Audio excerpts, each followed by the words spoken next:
Today's show is sponsored by the ABV Barrel Shop. The ABV Barrel Shop is located in the St. Louis metro community of Arnold, Missouri. The ABV Barrel Shop is focused on one thing, single barrels. Best of all, you can try before you buy. Head over to abvbarrelshop.com to sign up for their email and text distribution so you know what they have in stock, what classes are coming up, and who from the industry may be coming in to visit. The ABV Barrel Shop. It's where single barrels live. We're also sponsored by the Bar to Go. The Bar to Go offers traveling minibars that are no bigger than a small purse or toiletry bag. Best of all, they are fully customizable so you can create the perfect piece that is unique for you. If you own your own business, what a fun and unique way to promote what you do. Check them out online at thebar2go.com. That is the number 2 in the Bar to Go. If you have wholesale questions, call my friend Isabel Clark at 504-481-1297. Finally, we are sponsored by the Neely Family Distillery. NFD is a family-owned business that keeps ringing up awards in the spirits world. Head to Sparta, Kentucky to experience the family history, award-winning spirits, and meet the Neely family. Check them out online at neelyfamilydistillery.com. Now, on to the show. Let's drink!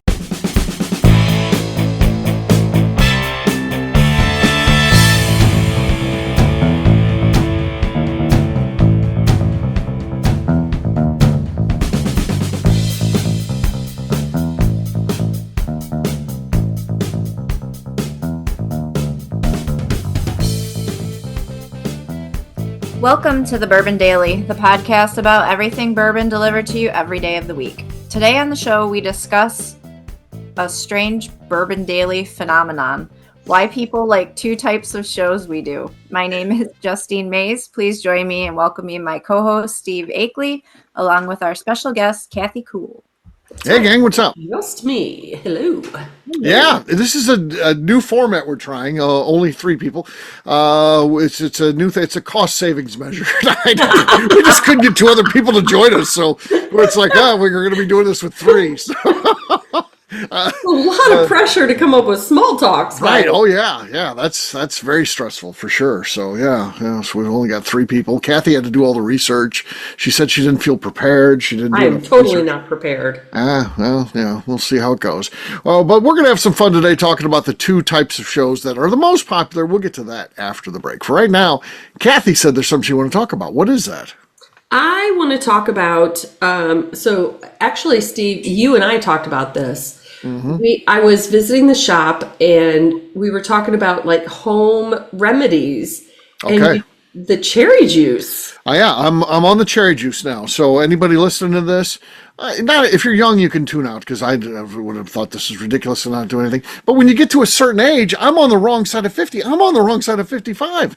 I'm on the right side of 60, folks. But I'm on the wrong side of all those other ones. So you have random aches and pains. I don't even know what causes them. My knee was hurting me and it wouldn't get better. Usually these things will last a day or 2. It's like, I got a torn ACL. And then 2 days later, it's like, I'm back to my normal, just regular knee pain, not this excruciating pain. But it kept bothering me. I had to go get a brace. I ordered one and from Amazon and I was wearing it for a couple of weeks and I thought, this is not getting better. But then I decided to try cherry juice, the real stuff too, by the way. It's not like cherry flavored, juice. It's real pressed cherries. It's like cran cherry. You don't want to do a cran cherry because they're going to use fake juice in there to flavor. Cherry Kool-Aid. No cherry Kool-Aid's not going to do it. A cherry soda not going to do it. So it's got to be cherry juice. But if you do that, and it works quick, by the way, within 2 days, that knee brace was off. And I haven't had knee problems since then and a lot of other aches and pains. And then I was reading further because I'm like, I want to really search the internet here. This stuff is like been a miracle cure for me. And then I saw it also helps you sleep. So they suggest taking it at night. So I started taking it at night. I sleep better now. And this has been a couple weeks on the sleeping now too. And it's been good. So I drink one. And I don't overdo it. It's not like, I got to drink a whole thing. I drink 6 ounces of cherry juice now at night. I used to be in the morning. Now I drink it at night. Yeah, and it helps. And then my mom was having problems. She called me and said, my hands are getting bad. I can't, they go numb and stuff like that, and they hurt. And I got her on the cherry juice. If hands are fixed, she can do all her normal annoying things that she likes to do, like working in the yard and, pulling weeds, I think anybody's hands would be sore as many weeds and stuff as she's pulling, but, yeah. She says it helps, so her hands are fixed. So, yeah, You know, when we talked, I of course went straight to the store and bought some. uh-huh. And my issue was like I was waking up and my back was hurting and Okay. my hip would hurt. Yeah. Nothing. It's fine. Just It like, fixes it. oh, yeah. Yeah, it's amazing, right? And all it is like anti-inflammatory. Right. But, the cherry juice people would be billionaires, but they can't say anything about that because the Food and Drug Administration would come back. This is not proven and all that. They don't want you to know that. Anti-inflammatory drug companies who pay all this money to the people who make the laws, they're not going to allow them to say that. Fuck no. They want you on some sort of drug that's going to cause all these side effects. You're going to start pissing out your ears and shit. You read all the stuff that they do. Your fingers are going to go twice the size. Your eyes are going to bleed, all this stuff in the fine print. Cherry juice just helps this shit. Justine, are you on the cherry juice yet? You're almost to that age. You're getting close. I mean, I'm not on the cherry juice, but I do other types of I believe I'm not a medication person. I take like Tylenol and shit for my headaches and Okay. whatever. But I do try to find like natural remedies Do for. you have any random aches now? Do I have any random aches? Yeah. No, not particularly Okay, right well, this minute. All right, give it time. You're on the right side of 50. That's your deal. Call us in a couple of years when you cross the threshold there. You'll be. I'm telling you, man, the 5-0 hits, and they're just like all of a sudden you got a cataract, you got like. Justine will find out. She's young right now. She doesn't realize it. She's young. I'm 48. I'm not that far behind you. Well, it'll happen. Wait till you cross. You're thinking it's no big deal. We'll start and then, investing in some cherry juice. Yeah, just start stocking up now. Yeah, no, I mean, I definitely believe in like natural remedies. Like I have a heart arrhythmia and they had talked about, my cardiologist had talked to a specialist that had read like one of my test results, and the specialist wanted to put me on a beta blocker. And then my cardiologist he's a younger guy and he's like, no, there's too many side effects. You're too young, blah, blah, blah. And he's like, what's going on right now isn't like super serious. And so like I was researching like natural beta blockers, and chamomile tea is one, and pomegranate juice is one. Well, I like pomegranate juice. So I asked him, I'm like, can I take this to try and like see if it helps? And he's like, as long as you don't have a food allergy to either one of those things, like go for it, knock yourself out. So I drink chamomile tea and pomegranate juice, and my little and chamomile tea also helps you sleep, right? Yep. Okay. Yeah. And I've been getting into like red light therapy, and I bought like an infrared sauna blanket, and I've been really? doing that a couple. I don't even know what that is. I don't even know what that is. It looks like a sleeping bag, and you plug it in, and it just gets up. I turn it up to like 140, and I just lay there and sweat my ass off while I watch TV. Oh, geez. Interesting. But the red light's different than like sauna, right? Right. Yeah. The red light, I don't know. It helps with like a bunch of different things. Turn on the red light. Like, it helps you Not like that kind of red light, Steve. calm down. Not Roxanne. Calm down before like you go to sleep, instead of like, I don't know. Everybody talks about blue light and how it like screws with your eyes and stuff. Stimulate, and you get like blue light glasses, and so yeah, I'm all for natural remedies. So okay. I may get. Kathy, you hadn't told me that yet. This was breaking news for me that the cherry juice has helped you with your. Yeah, it really. It's so weird. It's so weird. I know. I did see it because you brought it to Royce and Becca's. Oh yeah, they were making fun of me too. Everyone was making fun of me. Kathy, they made fun of me because I had cherry juice there. Yeah. And I was at the grocery store looking for something, and I saw cherry juice, and I was like, "Oh, Steve drinks that." Yeah. But and Becca shouldn't give you a hard time, because while we were there, one of their Amazon deliveries was this.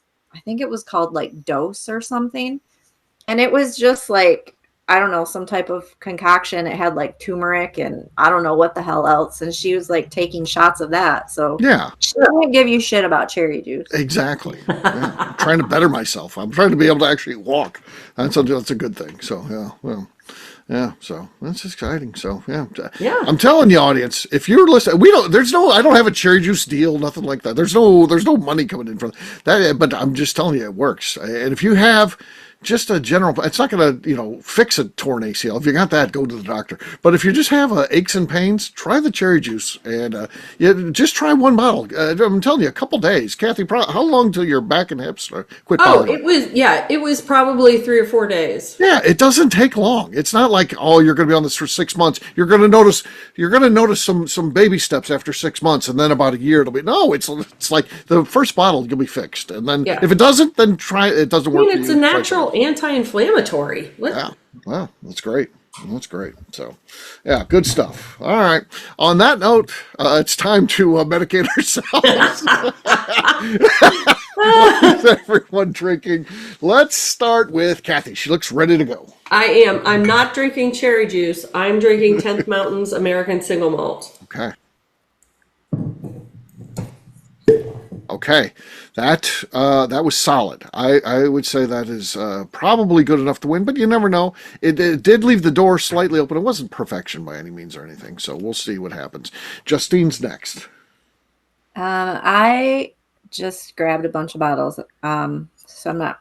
This is Old Monroe, their single barrel wheat whiskey. This is Laura's pick. Okay. Ooh. Uh-oh. I got to make a call here. That was close. I think Justine got it. I think she got it. I feel like mine was really quiet, so I'm not.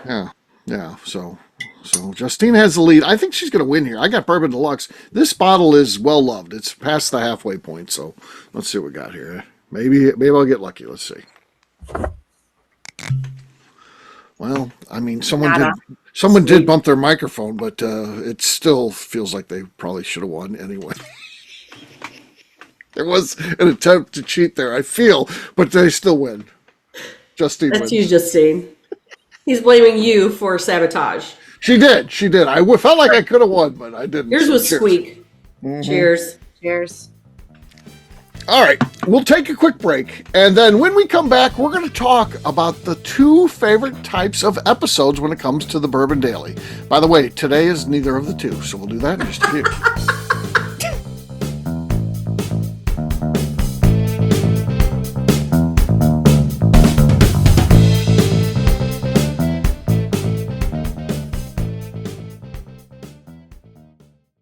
Okay, let's talk about the people that make these shows happen. First up is the Stave and Thief Society. Via their in-person class at Moonshine University in Louisville, Kentucky, the Stave and Thief Society is the place where you, a bourbon enthusiast, can expand your knowledge and emerge an executive bourbon steward. In 2017, I completed my executive bourbon steward certification. It's the most comprehensive bourbon certification available and connects you with an expansive network of bourbon enthusiasts and professionals. Check out the full listing of in-person and online certifications and join the society today by enrolling at staveandthief.com. Speaking of executive bourbon steward certification, the ABV Barrel Shop in St. Louis, Missouri has developed a unique partnership with the Stave and Thief Society to offer a preparatory class to assist you in getting your executive bourbon steward certification. This prep class costs only $25 and is available to take live or online via Zoom. Graduates of our class receive a coupon code good for 15% off your executive bourbon steward certification held in Louisville, Kentucky. This saves you almost $90. Additionally, you can collaborate with fellow attendees to split travel costs when you go to Louisville. If you're interested in signing up for the class, simply head over to abvbarrelshop.com and check out the classes and events page. Last but not least, we are sponsored by Neely Family Distillery. Royce Neely is the 11th generation distiller in one of America's oldest distilling families. A visit to Neely Family Distillery takes you through family history, where you can see all the artifacts and newspaper clippings through the years from this family that started distilling in America after James Neely arrived from Northern Ireland in 1740. Today, Royce Neely and his team are crafting some of the best spirits in America. Their bourbon and absinthe offerings keep winning top honors in the spirits competitions. Recently, their absinthe made history as the first platinum winner in the absinthe category at the San Francisco Spirits Competition. Neely Family Distillery is definitely a bucket list destination if you are a bourbon fan. Learn more about their spirit offerings, visiting their facility, and the awards they have collected over at NeelyFamilyDistillery.com. And now, back to the show.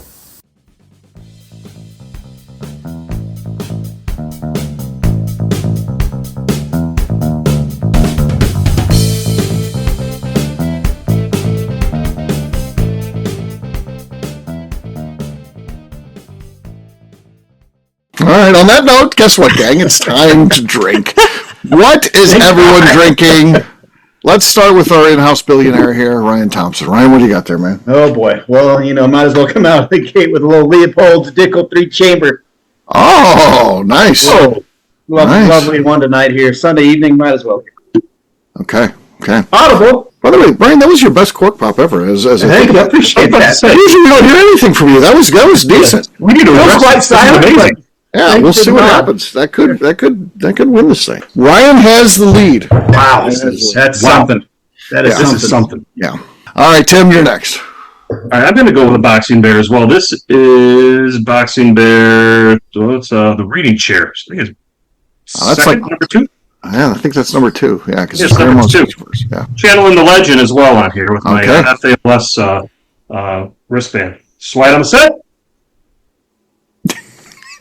Wow. Tim, did you go yet? Is that Listen to Ryan. Right? Fucking drink.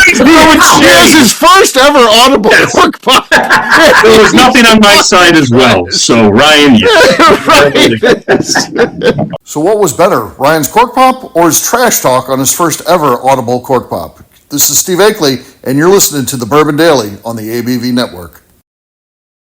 Welcome back. Today on the show, we're talking about the 2 favorite types of Bourbon Daily shows. Yes, we are. So I get the most comments when these 2 types, and again, it's very different. Like if you go to the bourbon show, what's the favorite type of bourbon show?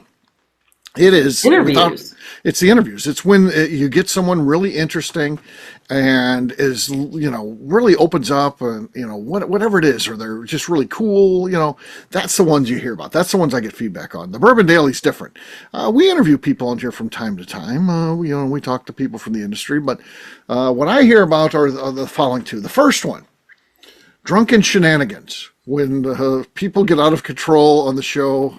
I have no idea to what you're referring to. Yeah. So that's number 1. And then the second one, and I would say there's not one of these is more popular than others. They're both equally popular. I don't understand this one at all. I don't know why. People like when Becca yells at people. For some reason, when Becca is mad and yelling at people, people like that. That's not the people getting yelled at, I must say. The people listening like those shows. Why do we think these 2 types of shows are so popular? Drunken shenanigans. Let's talk about that first. Why do we think people like that? I think they're both the kind of thing where it's watching a train wreck. It's like driving by a big accident. You gotta look. Right. I mean, I feel like the drunken shenanigans is, I am a huge reality TV junkie, and I feel like the drunken shenanigans is like that. It's like our version of Real Housewives. Yeah, it's like you can't help. It's like a reunion show. Have you ever watched any of those reunion shows? For this hot motherfucking mess. So here's the thing. Like the thing every that time people I've participated in a drunken shenanigans show, I swear it's my last. Yeah. I'm like, never doing that again. Right. And yet they happen. And I'm sure Becca doesn't like set out to yell at people. They just are stupid and deserve it. But she's really yelling at Gokin and Darren. Who else does she yell at? I feel like she used to yell at Danny. Danny used to get it a lot. Yeah. I get yelled at sometimes. But I feel like when Danny was on the show, it was like the best of both worlds. You got the hot mess, drunken shenanigans, and Becca yelling. Yeah, it's true. It is true. That was like I was gonna say trifecta, but there's not a third thing in there. It's the double factor. And Danny loved it. I don't know that anybody else who's getting yelled at now by Becca loves it. Danny did. He just, the attention. Oh, yeah. It's like one of those things where, yeah, if you're she's talking about me on the show right now. She's yelling at you technically, but in his mind, it was airtime. So, yeah, and I mean, maybe the people that like listening to Becca yell at people are like they're like getting yelled at. I don't know. you think they're the masochist or whatever. I don't know. I think they Yeah. like getting yelled at. I don't think they like getting yelled at. They like watching people get yelled at. So what is that? Sadist? Maybe. Were you like watching other people in pain? I think that's a voyeur. Sadist would be the one dishing. It would be Becca if she enjoys that. If that was like she enjoyed yelling at people. I think a component on the Becca one is that it's fun to kind of realize when someone stepped in it. When someone did it to themselves, when Darren is like, I hate pigs in a blanket. And you're like, well, what don't you like about it? He's like, well, and they'd be like, well, I never tried them, but I just don't like the idea of rolling up a sausage in a pancake. I think it'd be bad. And then that just sets her off because he's saying he doesn't like something that he never tried. And when you hear him saying the initial thing, you're kind of laughing about it. You're thinking, oh man, she's queued up, and then she delivers. I think that's part of it for sure. Yeah. Yeah, because it's a train wreck that you see in slow motion because you see what's going to happen. Obviously, before Darren or Gokin or whoever says the dumb shit, realizes that they're saying. So yeah. See, that's funny because as a participant, I like shows like bracket challenges. I miss the bracket challenges. Those are my favorite. I love bracket challenges, but I guess if people aren't in the bracket challenge and participating, they don't really feel as strongly about the bracket challenges. No, I don't think people like the bracket challenges as much. So they're hoping they would rather Becca yells at someone about their bracket challenge. Oh yeah. Becca yells at someone.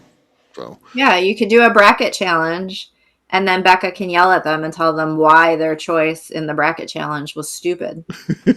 Yes. There you go. Yeah, I tried to set up a show with me, Becca, Darren, Gokin, and Steinkamp. Well, Steinkamp bails right away. He's got something else going on. He can't record. And then Darren bails because I forget he got grounded or something. I can't remember what his parents had him doing something. So then it was just Gokin and then a couple other people that Becca doesn't hate as much. But the show was, Becca hates us or something.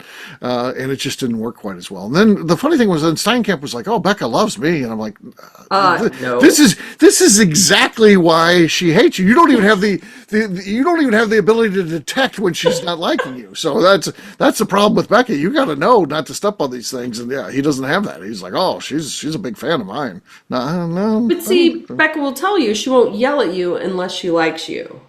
That's true. So I can see where he might get that idea. Right. If she doesn't like you, I think she just punches you. If she's certainly in the same room. So yeah. Or throws something at you. She chooses violence. I think typically is how she handles things. I mean, depending on the situation, it's probably not a bad idea. Yeah. You see, Becca punched that one. They got those.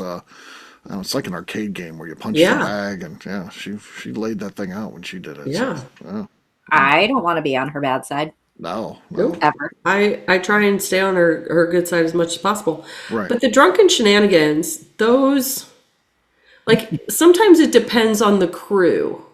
Yeah. Well, McNew's the ringleader of the drunken shenanigans, right? Oh, absolutely. And she's not always the worst offender in these shows. I have to now. There's certainly plenty of examples where she is, but it's not always her that's the drunken one. But it seems like those are the shows where people are getting drunk. There's not really too many Becca shows anymore where people are getting laid out, hammered drunk. It's not. Well, because Becca does. Okay, this is why. Because Becca does Sunday night. Mm-hmm. And you gotta go to work in the morning. Yeah, she's got to go to work. She's got to get shit done, and she's very like. Right. They start earlier, and there are fewer shows. There's fewer shows. Fewer shows, and there's not a lot of like the in between, just Right. chit chat like in between the shows. It's Like, on to the next show. so, yeah, she's just like, I got shit to do. Let's get this done. Right. Whereas McNew is Friday night when you guys record the shows. There's almost always A show between the shows. mail-in show. Yeah. Yes. And she's like chatty, like in between. Like Right. if you record Yeah, on a sometimes we Friday, have a show between the shows. Right. yeah. Yeah. You just get to talking. Like if you record yeah. night and 8 o'clock, and you're on until like 1 o'clock in the morning, midnight, 1 o'clock. Right. Easy. Right. Oh yeah. Yeah. So that's why Yeah. she's the ringleader. She is definitely the ringleader. Yeah. Yeah. She once pulled out all her shower curtain rings when she fell in the bathtub. And then blamed it on the cat. Yeah, blamed it on the cat. If the cat did it, it would be obvious because there would be holes in the shower curtain, right? I mean, There would be evidence. There would be evidence that the cat did it. She's like, oh, the cat. No, the cat didn't do it. That was you. But yeah, she tried to get a fall But guy. when before Becca married Mhm. Royce, and they became an old married couple. When Right. she was in North Dakota, Don't say that to Becca. My God. This would be a Becca yelling show right now if you said that to her. She does not like that. Don't say that in front of her. but I mean, both of them have calmed down since they've gotten married. Yeah. That's just Just don't evident. say, Becca, But- you're like an old married woman now. I'm telling you, she doesn't like that. I believe you. I'm talking from experience. I'm sure she doesn't. But when she was in North Dakota, those were drunken shenanigans Yeah. shows. Yeah, because yes, she would Sunday she was off. So if you think about Becca back then, she's not working on Sundays. She's off, and at that stage in her life was about having fun and getting drunk, and so she's drinking all day, showing up to the show, drinking on the show, and then either passing out because we drank so much on the show, or going back out. After Holy the hell. show's end. Yeah, yeah. Going back out. Well, and they have, they're now brand ambassadors. Mm-hmm. Right. So you have to take that into consideration too. Yeah, you think, but then there's people with those jobs that come on and have that sort of fun still. I mean, it's not like we don't have drunken billionaires come on the show, for instance. I mean, Yeah, but when you're a billionaire, you can afford. I guess you just can figure you just afford throw that. any problems, you just throw some money at it, and it'll go Right. away. It'll go away. So yeah, it does help a degree. But I just see, Becca for the last 3 years has been doing an event for Minot, her old hometown, where they raise money because again, people like doing fun things like decorating for Christmas and stuff like that. But in a budget, it can be tough to justify those things because there's always other things you need. You got to fix the roads, you got to do this, you got to help people, help your citizens, and do all that. So, but if you can create a fund just for that sort of thing, you can spend that sort of money. You can then decorate for Christmas and stuff like that in your downtown. And Becca, for the last 3 years, has been doing a fundraiser to help her town of Minot. But that's money that's flagged for that type of thing, for beautification, for fun, for that type of thing. And they raised like $30,000. She just did that last night. So she was that's awesome. She was hosting that last night. So Now, did she host it as a drunken shenanigan, or did she host it by yelling at people? probably a little bit of both. Yeah. She probably yelled at some people, but if you're bidding enough, she doesn't yell at you. So, Maybe they would bid to get yelled at. maybe. So she's fun though. She commands a room for sure. So she's just that sort of person. So yeah, I want to go to that. Well, that's awesome. I'm glad they were able to raise that much money. Yeah, she does a good job with it. So there you go. On that note, we're going to wrap this one up as we always do by talking about where people can find us. Kathy, we're going to start with you. Where can people find you? You can find me on Instagram at KKCastStrength. All right, Justine. You can find me on Instagram at JA_Maze. She didn't seem too sure about that. I had to think about it for a second. Yeah, there you go. For me, I'm an easy guy to find at Steve Akeley, Twitter, Instagram, or Facebook. I've got a website, steveakeley.com. We've also got a company website. That thing's abvnetwork.com. Check it out. Everything that we do is out there. Also, come by and see me, the ABV Barrel Shop. You never know who's going to be in there. Chuck Cowdery stops by today, hung out for hours, telling bourbon stories, stuff about Booker No and Lincoln Henderson and all kinds of cool stuff. I mean, the people that were at the bar were just enthralled with it. They're sneaking photos that they're sending to their friends, like, look at who's at our bar, that we're at. Very cool stuff, and that kind of stuff happens all the time. So check us out online, abvbarrelshop.com. Justine, anything else to say before we get out of here? I would like to remind the audience to please give us a 5-star review. That includes comments. It helps new people find the show, which is very important to us. Also, if you like what we're doing, please visit our Patreon page at patreon.com/theABVNetwork. Great job today, gang. For audience, we'll have a brand new show for you tomorrow. Looking forward to that. Until then, take care, everybody. See ya. Bye. Bye. Peace.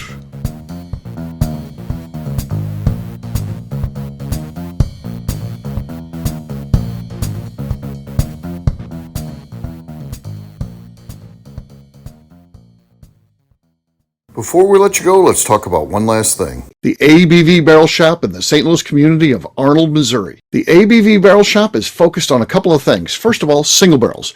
We are the place where single barrels live. We go to distilleries, taste through the whiskey, select the best barrel, and have it shipped to our store where we present it to you, our customers, by allowing you to try before you buy. We're also known for the classes that we have in our education center in the store, as well as the events we have with industry professionals from the bourbon business. If you are in the St. Louis area, please come by and visit us at 6 Fox Valley Center in Arnold, Missouri. Or at a minimum, at least sign up for our email and text distribution so you know exactly what's going on in our shop over at abvbarrelshop.com. This is Steve Akeley, owner of the ABV Network, signing off. We thank you for listening to our programming and truly appreciate your support. The Bourbon Daily is part of the ABV Network. For more information or to become a sponsor, please visit abvnetwork.com. Thanks for listening and cheers.